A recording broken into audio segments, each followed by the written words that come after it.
Hello there, Brick Fanatics. Right, let's talk about this thing. LEGO 75367 Venator-Class Republic Attack Cruiser is made up of 5,374 pieces, measures 109 centimeters long, costs $649.99 in the US, €649.99 in the EU, and £559.99 in the United Kingdom, and is the first LEGO UCS set to be based not on a Star Wars film, but on a Star Wars cartoon. You can tell this for several reasons. One, the lovely red colour scheme here, which is a feature of the Clone Wars cartoon series Venator rather than the one that appears in Star Wars Episode 3. You can also tell this because of the minifigures in the box. Instead of going with Episode 3 characters like Commander Cody, for example, we've got Admiral Yaran and we've got good old Captain Rex. Finally, you can tell it's a Clone Wars set because it says Clone Wars on the plaque. It is apparently the 20th anniversary of Star Wars The Clone Wars, and if that doesn't make you feel old, then you're probably under 20. It is significant that we're at the age now where the Clone Wars is its own nostalgic feature, and it feels like we've been building towards this UCS set for quite a while now. We've had certain sets that have been almost testing the water, we could say. We've had the Captain Rex and Commander Cody helmets, Captain Rex being an interesting inclusion in the helmet lineup because he's not one of the characters that's most prominently known from the Star Wars films, he is from the Clone Wars cartoon. We've also, more recently, had this delightful thing, the Coruscant Guard gunship, which has a colour scheme that is derived from the Clone Wars cartoon rather than from the film, which looks absolutely wonderful in red and does then pair very nicely with the red design of this Venator. There was a long stretch there where it felt like LEGO Star Wars was kind of skipping over the prequels or just ignoring them entirely, and it's been wonderful in the past year to get so many sets, not just based on the prequels, but giving particular love to the Clone Wars cartoon series, something which until recently had not been given the same kind of nostalgic, almost deified treatment that, say, the original trilogy gets in LEGO Star Wars form. Of course, if you're not a Clone Wars fan and you'd rather have an Episode 3 version of the ship, it's not going to be the end of the world to remove some of these red pieces and replace them with the equivalent grey pieces.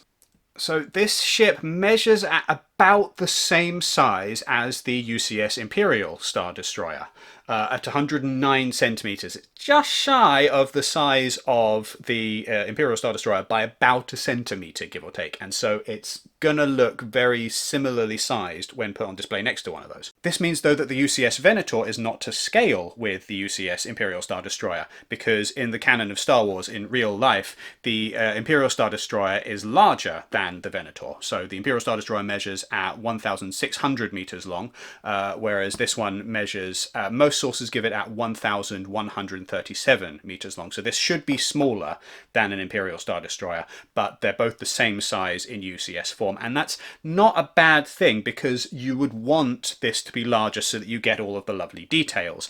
And it has to be said, just looking at the box, not actually prying open the set and having a look inside, but just looking at the box, this is a pretty neat looking set. It might be somewhat controversial to say this, but the Venator is just a more interesting set in terms of its visual appearance than the Imperial Star Destroyer. Because the Imperial Star Destroyer, yes, looks impressive and imposing, but it's a lot of large 16 by 16 tiles covered in greebling, and there's not much variation in that wedge-shaped design. Whereas, and again, just going on the pictures here, this looks more interesting. It's got a more varied shape. There's more going on here in terms of that lovely Clone Wars colour scheme.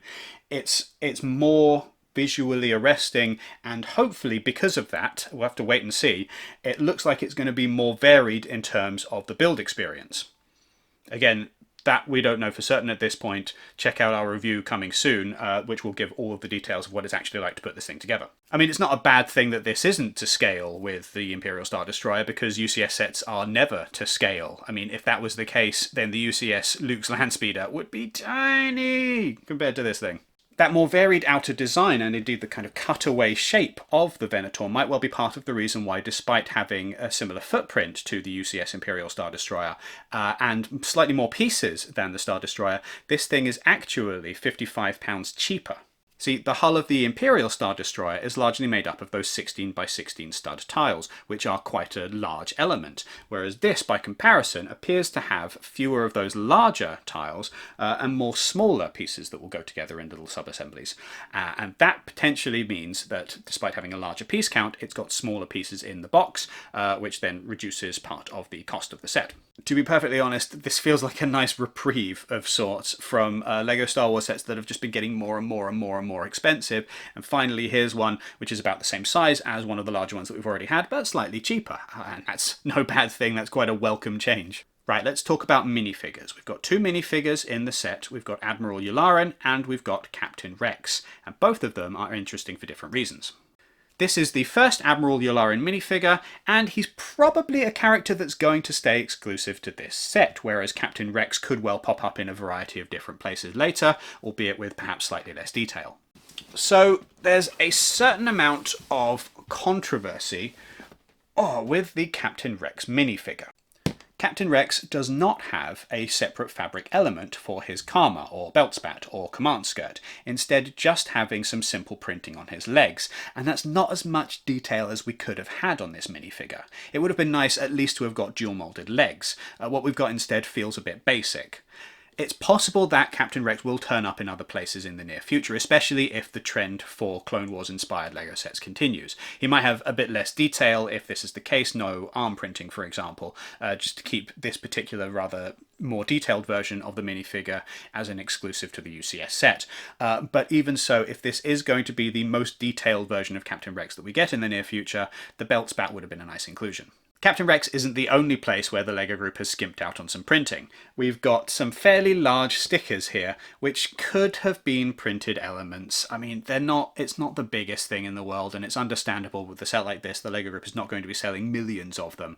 But at the same time, it would have been nice to get some printing. I mean, it's always nice to get printing rather than stickers. Thankfully, at least both the plaque and the little Clone Wars nostalgia element are printed rather than stickered, and that's going to be a fantastic boon to anybody who just does not like putting stickers on plaques, because they're big and it's easy to get them wrong, and then you've just ruined one of the most focal points of a set. Fun detail that's hard to spot, by the way, cute little ship in the hangar. Just a nice little inclusion.